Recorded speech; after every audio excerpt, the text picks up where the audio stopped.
Hello friends, welcome back to our YouTube channel GK with me.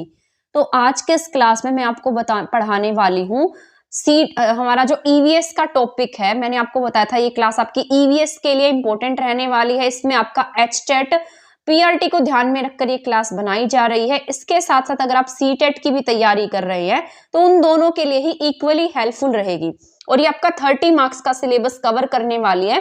तो इस class को आप लास्ट तक देखिएगा, ये आपके लिए बहुत यूजफुल रहेगी और इसमें से 99% चांसेस है कि आपके क्वेश्चन आएंगे ही आएंगे, क्योंकि ये ऐसे टॉपिक्स हैं जो मैंने प्रीवियस ईयर को एनालाइज करके लिखे हैं और ये हर बार एग्जाम में पूछे गए हैं। तो ये आपके लिए बहुत ज्यादा हेल्पफुल रहेगी। तो इस क्लास को लास्ट तक देखना।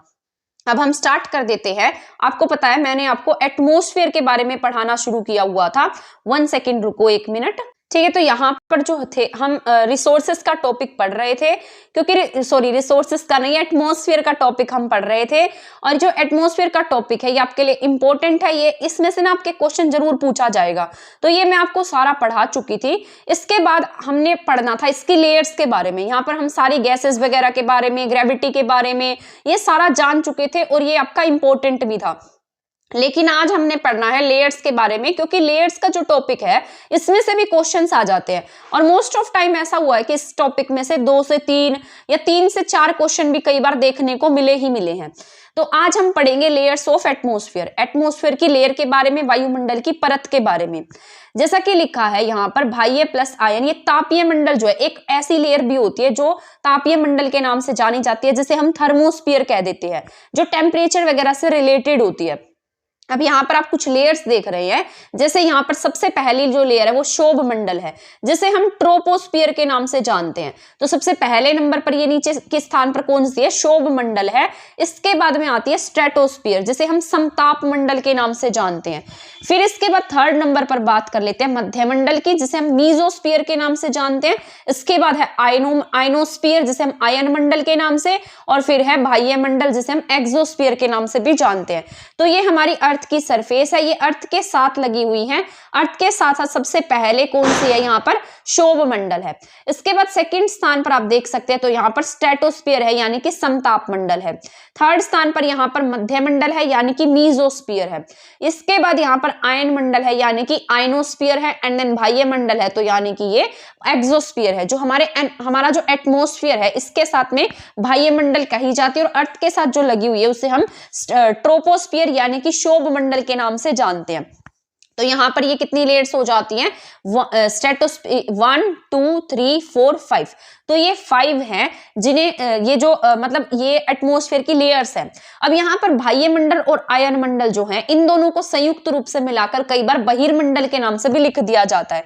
कई बार आपसे ऐसे दे देगा कि इनमें से बताइए बहिर्मंडल की कौन सी है या बाह्य मंडल में कौन सी आती है। तो इसमें यहाँ पर बहिर्मंडल में बाह्य मंडल है और आयन मंडल है। ये तीनों जो हैं ये अलग हैं। इसकी सतह के साथ साथ गैसेस ज्यादा है। जो अर्थ है ना, अर्थ के साथ साथ जो ये शोभ मंडल है इसके साथ क्या पाई जा रही है? गैसों की मात्रा ज्यादा होती है। जैसे जैसे हम अर्थ से दूर जाते जाते हैं तो गैसेस की मात्रा भी क्या होती जाती है? कम होती जाती है। जैसे आपको पता होगा हम जितनी हाइट पर जाते जाते हैं वहां पर हमारी जो ऑक्सीजन लेवल है वो कम होता जाता है। वैसे यहाँ पर है, जैसे जैसे अर्थ की लेयर से हम ऊपर जाते जाएंगे गैसों का लेवल जो है वो कम होता जाएगा। तो जैसे जैसे जो ये अंतरिक्ष यात्री होते हैं, स्पेस में जाते हैं, तो उनके पास में जो गैसों का लेवल है वो कम होता जाता है। वहां पर ऑक्सीजन की मात्रा नहीं होती है। जैसे जैसे हम अर्थ से दूर जाएंगे गैसों की मात्रा भी कम होती जाएगी। इसके बाद है शोभ मंडल की मोटाई पोल्स पर क्या होती है? तो पोल्स पर जो शोभ मंडल है इसकी मोटाई 8 किलोमीटर तक होती है और इक्वेटर पर इनकी लेंथ जो है वो 16 किलोमीटर तक पाई जाती है। समताप मंडल की मोटाई की बात कर लेते हैं। यहाँ पर अर्थ पर 50 किलोमीटर है और इसकी खुद की जो मोटाई है वो 32 किलोमीटर है। तो इसके बाद हम यहाँ पर कुछ पॉइंट्स जान लेते हैं। जैसे यहाँ पर आप देख रहे हैं ये शोभ मंडल है। शोभ मंडल में 8 किलोमीटर तक यहाँ पर पाई जा रही है और इसके बाद ये कहीं पर 16 और कहीं पर 18 लिखा है। इसके बाद ये 32 जो है ये समताप मंडल की है और ये 50 जो है यहाँ पर समताप मंडल की और 32 फिर ये इनकी खुद की है। ठीक है, तो समताप मंडल की मोटाई अर्थ पर 50 किलोमीटर है। पर 50 किलोमीटर है, तो ये 50 किलोमीटर वाली कहां पर है, अर्थ पर है, और 32 किलोमीटर इसकी खुद की मोटाई है। इसके बाद यहां पर हम नेक्स्ट पॉइंट पर चलते हैं। मध्य मंडल के बाद मतलब मध्य मंडल, क्षोभ मंडल में ट्रोपोस्फियर, क्षोभ मंडल को हम ट्रोपोस्फियर के नाम से भी जानते हैं। तो यहाँ पर ये 8 मीटर है और यहाँ पर 18 किलोमीटर तक है। ये 95% जो पार्ट है हमारे एनवायरमेंट का यहाँ पर 8 किलोमीटर तक ही पाया जाता है। ट्रोपोस्फियर है, ट्रोपोस्फियर का जो 95% पार्ट है हमारे एनवायरमेंट का, वो 5 किलोमीटर तक ही पाया जाता है। तो यहाँ पर ये 8 किलोमीटर, यहाँ पर ये है 18 किलोमीटर। तो हमारा जो एनवायरमेंट है वो कितने किलोमीटर तक पाया जाता है, ओनली 5 किलोमीटर तक ही हमारा जो एनवायरमेंट है वो पाया जाता है। इसके बाद 5 किलोमीटर तक के एरिया में, जो ये 5 किलोमीटर का एरिया है, यहाँ पर जल वाष्प पाए जाते हैं, धूल कण पाए जाते हैं, सभी गैसेस पाई जाती हैं, और जितने भी जेट धाराएं हैं वो सभी यहीं पर चलती हैं। क्षोभ मंडल में यहीं पर संवहनीय मंडल है, परिवर्तन मंडल है, सभी के सभी किस में होते हैं, क्षोभ मंडल में होते हैं। तो ट्रोपोस्फियर में ही क्या होता है, जल वाष्प, धूल कण, मौसम संबंधी जितने भी परिवर्तन है, जेट धाराएं चलती हैं, वो सभी क्षोभ मंडल में होती हैं, और ये 5 किलोमीटर तक के दायरे में होंगी। क्षोभ मंडल में ही संवहन मंडल आता है, परिवर्तन मंडल आता है, ये सभी क्षोभ मंडल में होते हैं। अर्थ की ऊंचाई पर जितना जाएंगे तो प्रत्येक 165 मीटर पर 1 डिग्री सेल्सियस टेम्परेचर जो है वो कम होता जाएगा। जैसे जैसे हम अर्थ की ऊंचाई पर जाते जाते हैं, हमारा 1 डिग्री सेल्सियस जो टेम्परेचर है वो कम होता जाता है। इसे ही हम किसके नाम से जानते हैं, सामान्य ताप ह्रास दर के नाम से जानते हैं, यानी कि normal lapse rate of temperature के नाम से हम इसको जानते हैं। तो अर्थ की ऊंचाई पर जितना जाते जाएंगे 165 मीटर पर हमारा 1 डिग्री सेल्सियस टेम्परेचर जो क्या होता जाएगा, कम होता जाएगा। इसे हम सामान्य ताप ह्रास दर के नाम से जानते जाएंगे, नॉर्मल लैप्स रेट होती है ये। समताप मंडल क्या है, समताप मंडल, इसकी मोटाई 32 किलोमीटर तक होती है और अर्थ से 50 किलोमीटर होगी। इस लेयर में हवाई जहाज चलते हैं, ये पूछे जाएंगे आपसे, कौन सी ऐसी लेयर है जिसमें हवाई जहाज चलते हैं, कौन सी ऐसी लेयर है जो मतलब जहां पर रेडिएशंस वगैरह होती है, कौन सी मौसम संबंधी होती है, ये सारे क्वेश्चंस आपसे पूछे जाते हैं। तो समताप मंडल की लेयर में हवाई जहाज से रिलेटेड जितने भी पॉइंट्स होंगे हवाई जहाज वाले, वो सभी समताप मंडल में आएंगे। ओजोन लेयर से अगर आपसे कुछ पूछा जाता है तो वो भी समताप मंडल में आता है। मैंने जब आपको ओजोन से रिलेटेड पढ़ाया था तब मैंने आपको बताया था कि जो 90% जो है वो यहाँ पर ओजोन लेयर जो 90% है वो समताप मंडल में ही पाई जाती है। लेकिन अगर हम 10% की बात करते हैं तो वो हमारी क्षोभ मंडल में पाई जाती है। और क्षोभ मंडल और समताप मंडल की सीमा, जो बीच में सीमा होती है, क्षोभ सीमा के नाम से हम उसे जानते हैं।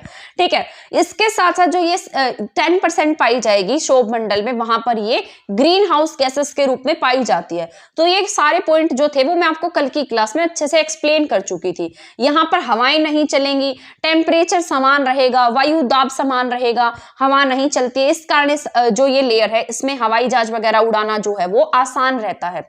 ओजोन लेयर भी यहीं पाई जाती है, ये समताप मंडल में पाई जाती है। पर अगर सेकंड ऑप्शन पूछा जाता है तो आपको क्षोभ मंडल टिक करना है। यूवी रेज से हमें बचाती है अर्थ का, हमारी अर्थ का सुरक्षा कवच कही जाती है ओजोन लेयर। इसके बाद नेक्स्ट पॉइंट है, ओजोन को मानवीय कारक की वजह से जो ओजोन लेयर है उसको नुकसान पहुंचता जा रहा है। जैसे कार्बन डाइऑक्साइड है, फ्रेओन है, CFL है और दूसरी गैसेस हैं, ये कार्बन डाइऑक्साइड है, ये सारी गैसेस कहीं ना कहीं ओजोन लेयर को नुकसान पहुंचा रही हैं। ओजोन के ह्रास से संबंधित एक बैठक हुई थी जिसे मॉन्ट्रियल प्रोटोकॉल के नाम से जाना गया था। ये बैठक आपके 1987 में हुई है। 16 सितंबर को ये बैठक की गई थी और इसी दिन को हम क्या मनाते हैं, ओजोन डे के रूप में मनाते हैं। 2016 से हम लगातार क्या मना रहे हैं, ओजोन डे मना रहे हैं। ये सारा मैं आपको ओजोन वाले चैप्टर में पढ़ा चुकी हूं, तभी मैंने इसको फटाफट रिपीट कर दिया। अब पृथ्वी की सतह से 32 किलोमीटर तक का 99% वायुमंडल आ जाता है। तो यहाँ पर 99% जो वायुमंडल है वो कहाँ तक आ जाता है, 32 किलोमीटर तक आ जाता है। बस इतना ही याद रख लेना है, ठीक है। इसको ना आगे मैंने बहुत अच्छे से लिखा है सेकेंड चैप्टर में, तो ये इसको आप मत करना। तो मैंने ये 2 बार ये चैप्टर लिखा है, यहाँ आगे भी आपको बहुत अच्छे से एक्सप्लेनेशन के साथ में टॉपिक मिलने वाला है। इसके बाद है समताप मंडल।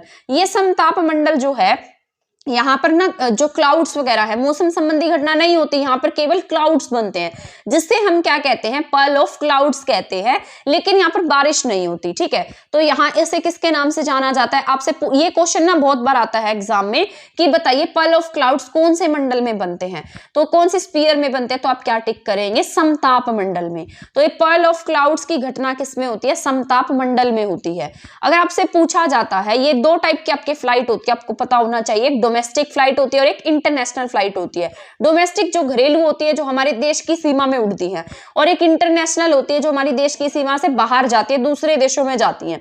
तो डोमेस्टिक फ्लाइट जो है वो किस में उड़ेंगी? क्षोभ सीमा में, क्षोभ मंडल में ही उड़ती है। इसके बाद जो इंटरनेशनल फ्लाइट है वो समताप मंडल में उड़ती है। तो ये भी इंपॉर्टेंट क्वेश्चन है, इनको भी आप डबल स्टार लगा सकते हैं। इसके बाद यहाँ पर है, सूर्य से आने वाली पराबैंगनी किरणों से हमें बचाती है, यूवी रेज से बचाती है। O2 से क्या बनाएंगे? ऑक्सीजन से। यहाँ पर O3 बनता है, O3 में ऑक्सीजन के 3 परमाणु होते हैं। जब यूवी रेज ओजोन लेयर से टकराएगी तो ये जो ऑक्सीजन है इनको तोड़ देती है और इनको नुकसान पहुंचाती है। लेकिन ये क्या होगी यहाँ पर, मतलब जैसे यूवी रेज जो है वो इससे टकराती है ना, तो ये जो पार्टिकल है, ऑक्सीजन के 3 अणु हैं, ये आपस में मिल जाते हैं और हमारी क्या करते हैं? सहायता करते हैं। लेकिन हम क्या कर रहे हैं, आज बहुत ज्यादा पोल्यूशन क्रिएट कर रहे हैं, जिसकी वजह से जो ये अणु है वो टूटते जा रहे हैं और आपस में ना मिलकर ओजोन लेयर जो है वो नुकसान की तरफ है, यानी कि खत्म होती जा रही है, इसकी मोटाई कम होती जा रही है। तो CFC जो है वो सबसे ज्यादा नुकसान पहुंचाते हैं। ये PYQ क्वेश्चन है, ये मैंने 2019 के पेपर में ही देखा था कि जो ओजोन लेयर है को सबसे ज्यादा खतरा किससे है? तो CFC के पार्टिकल से सबसे ज्यादा खतरा है। इसका यूज कूलेंट के रूप में, कूलेंट्स वगैरह के रूप में किया जाता है। तो ग्रीन हाउस गैसेस भी जो है वो इसके लिए सबसे बड़ा खतरा साबित हो रही हैं। फ्रीज में इसका यूज कहां पर किया जाता है? जैसे फ्रीज में जो फ्रियोन लगा होता है वो भी इसको नुकसान पहुंचाता है। सॉलिड CO2 है वो भी इसे नुकसान पहुंचा रही है। अमोनिया है, ये भी क्या कर रहा है? इसको नुकसान पहुंचा रहा है। ओजोन गैस ही केवल एक ऐसी गैस है जिसकी खुद की स्मेल है। ये इंपॉर्टेंट आपसे एग्जाम में पूछ सकते हैं। जो ओजोन गैस है उसकी स्मेल कैसी है? उसकी खुद की स्मेल है और रोटन फिश जैसी स्मेल होती है। ठीक है, और इसका कलर कैसा है? ओजोन का ब्लू कलर है। तो आपसे पूछा जा सकता है ऐसी कौन सी गैस है जिसकी स्मेल रोटन फिश जैसी है और उसका कलर ब्लू है? तो आप क्या टिक करेंगे? ओजोन गैस टिक करेंगे। ओजोन गैस जो है वो रोटन फिश के जैसी है और इसका कलर ब्लू है। मोटाई को हम इसे डप्सन में मापते हैं। जब ओजोन परत की मोटाई 200 डप्सन से कम होती है तो ओजोन में छिद्र होने लगता है, जिसे हम ओजोन होल के नाम से जानते हैं। ये इतनी पतली हो जाएगी कि हम इससे हमारी रक्षा नहीं कर पाएंगे और हर तीसरा इंसान किससे पीड़ित होगा? स्किन कैंसर से पीड़ित हो जाएगा। यूवी रेज क्या है? हमारी सेल नर्वस सिस्टम को क्या करती हैं? प्रभावित करती हैं। ओजोन होल सबसे पहले किस पर देखा गया था? अंटार्कटिका पर देखा गया था। 1987 में सबसे पहले बैठक होती है कनाडा के, मॉन्ट्रियल प्रोटोकॉल हुआ था, ये मैंने आपको बता दिया है। अंटार्कटिका पर हमारे रिसर्च सेंटर हैं, जिसमें से दक्षिण गंगोत्री है, मैत्री है और भारती है। तो ये आपको, ये वाला तो आपको बहुत अच्छे से याद हो गया होगा। ये जो 1987 का मॉन्ट्रियल प्रोटोकॉल है ये ओजोन लेयर से रिलेटेड है, ओजोन के संरक्षण से रिलेटेड है। इसके बाद 2016 से हम क्या मना रहे हैं? ओजोन डे मना रहे हैं और इसके लिए भी कन्वेंशन हुआ था, किवाडा में इसका कन्वेंशन हुआ था। इसमें ओजोन का घटना बढ़ना इन सब के ऊपर बातें कही गई थी। तो 16 सितंबर 2016 को क्या हुआ है? यहाँ पर किवाडा में कन्वेंशन हुआ था और ऐसा कहा जाता है कि अक्टूबर और सितंबर का जो महीना होता है उसमें ओजोन लेयर जो है वो सिकुड़ जाती है और मार्च अप्रैल का जो महीना होता है उसमें ओजोन लेयर फिर से फैल जाती है। ये दक्षिणी गोलार्ध में ऐसा होता है। इसके बाद हम चलते हैं मीजोस्फीयर में। मीजोस्फीयर की बात कर लेते हैं। यहाँ पर ये मध्यमंडल की हम बात कर लेते हैं। यहाँ ये सबसे कोल्डेस्ट लेयर है। आपसे पूछा जाए सबसे ठंडी लेयर कौन सी है तो आप क्या टिक करेंगे? मीजोस्फीयर जो है वो सबसे ठंडी लेयर है। तो मीजोस्फीयर जो है ये सबसे कोल्डेस्ट लेयर है। यहीं पर जो टेम्परेचर है वो सबसे कम पाया जाता है। यहाँ पर उल्का पिंड जो है वो क्या हो जाते हैं? डिस्ट्रॉय हो जाते हैं। तो ये आपसे पूछा जा सकता है ऐसी लेयर बताओ जो उल्का पिंडों को क्या है? समर्पित है। तो आप क्या टिक करेंगे, मीजोस्फीयर जो है वो किसे समर्पित है, उल्का पिंडों को समर्पित है। यहाँ पर टेम्परेचर जो -150 डिग्री सेल्सियस से 180 डिग्री सेल्सियस भी हो जाता है, तो ये आपका बहुत इंपॉर्टेंट है। इसके बाद हम चलते हैं आयनोस्फीयर पर। ये गैसेस वगैरह से रिलेटेड है, आयन मंडल है। यहाँ पर सैटेलाइट वाली जो बातें हैं वो यहाँ पर देखने को मिलेंगी, सैटेलाइट के लिए बेस्ट है ये। यहाँ पर गैसेस जो है वो आयंस की फॉर्म में पाई जाती हैं। यहाँ पर जो इलेक्ट्रॉन्स होते हैं वो कैसे हैं, फ्री स्टेट में पाए जाते हैं। और यहीं पर रेडियो वेव्स भी बनती है, जिनका यूज किसमें किया जाता है, टेली कम्युनिकेशन में यूज होता है। तो यहाँ पर सैटेलाइट वगैरह लॉन्च करने जो है वो बहुत ज्यादा आसान हो जाते हैं, जो हमें मौसम वगैरह की जानकारी देते हैं। तो आइनोस्फीयर आपका इंपॉर्टेंट है। आइनोस्फीयर से रिलेटेड पूछा जा सकता है, सैटेलाइट से क्वेश्चन आ सकता है कि सैटेलाइट के लिए कौन सी स्फीयर, जो रेडिएशंस के लिए सैटेलाइट के लिए कौन सी लेयर जो है वो सही है, या कौन सी लेयर में ये सारी घटनाएं होती है, तो ये आइनोस्फीयर में होती है। इसके बाद हम चलते हैं नेक्स्ट पॉइंट पर, बाह्य मंडल पर। ये इसमें सबसे हल्की गैस होती है जो बाह्य मंडल है। इसमें जैसे आपका यूनिवर्स फॉर्म हुआ है, तो बाह्य मंडल में कौन सी गैसेस पाई जाती है, हाइड्रोजन पाया जाता है, हीलियम पाया जाता है। यहाँ पर दो टाइप की यहाँ पर देखने को मिलती है, एक ऑरोरा बोरेलियस होता है और एक ऑरोरा ऑस्ट्रियलिस। ठीक है, तो यहाँ पर लिखा है मैंने ऑरोरा बोरेलियस और ऑरोरा ऑस्ट्रेलियस। ये ऑरोरा बोरेलियस और ऑरोरा ऑस्ट्रेलियस की घटनाएं जो है ये बाह्य मंडल में देखने को मिलती हैं। जैसे ये नॉर्थ पोल है, नॉर्थ पोल और साउथ पोल, तो नॉर्थ पोल पर यहाँ पर ऑरोरा बोरेलियस की घटना होती है और साउथ पोल पर ऑरोरा ऑस्ट्रेलियस की घटना होती है। इन दोनों पोल्स पर ऐसा महसूस होगा कि बहुत सारी लाइटें गिर रही हैं, और मिडनाइट में मतलब आधी रात को ऐसा फील होता है कि यहाँ पर जो रंगीन लाइट्स हैं वो क्या हो रही हैं, फॉल डाउन हो रही हैं। तो यहाँ पर जो आयंस वगैरह हैं उनका यहाँ पर आयंस का जो गिरना है वो यहाँ पर होता है, जिसकी वजह से हमें ऐसा लगता है कि यहाँ पर लाइट्स फॉल हो रही हैं। ये किस में होता है, आयन मंडल में हो तो बहिर्मंडल, यहाँ पर मतलब यहाँ लिखा है कि अगर आयन मंडल ऑप्शन में है तो अगर मान लो आयन मंडल है ऑप्शन में और बहिर्मंडल ऑप्शन में है तो आपको बहिर्मंडल टिक करना है, ये आपका राइट माना जाएगा। मतलब दो ऑप्शन भी आ सकते हैं आपके पास में, लेकिन इसका जो ऑप्शन राइट होगा वो यहाँ पर बहिर्मंडल होगा। तो ये आपकी लेयर से रिलेटेड पॉइंट थे जो मैंने आपको समझाए हैं।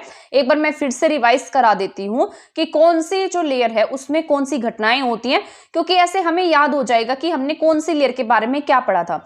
सबसे पहले मैंने आपको बताया था क्षोभ मंडल के बारे में। क्षोभ मंडल में मैंने आपको कहा था कि जलवाष्प जैसी घटनाएं, इसके साथ साथ मतलब यहाँ पर बारिश और ये सारी घटनाएं देखने को मिलेंगी। यहाँ जेट धाराएं चलती हैं।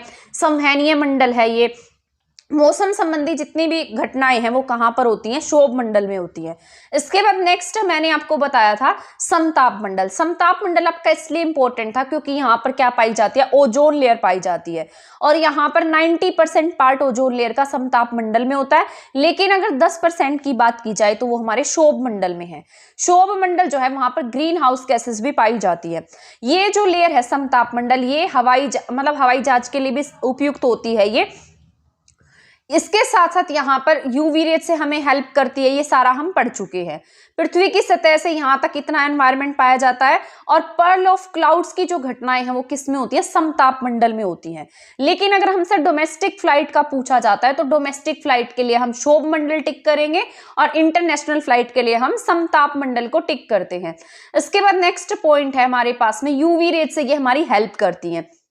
इसके बाद ग्रीन हाउस गैसेस वगैरह इन सब के बारे में तो पढ़ा दिया है। ओजोन गैस जो है वो ऐसी गैस है जिसकी स्मेल जो है वो कैसी है, रोटन फिश जैसे, और इसका कलर कैसा होता है, ब्लू होता है। इसकी मोटाई को हम डप्सन में मापते हैं। अगर 200 डप्सन से इसकी मोटाई कम होने लगती है तो ओजोन होल हो जाता है, और इतनी पतली हो जाती है कि इससे ये हमारी स्किन से जो हेल्प नहीं कर पाएगी, इससे कैंसर हो जाएगा।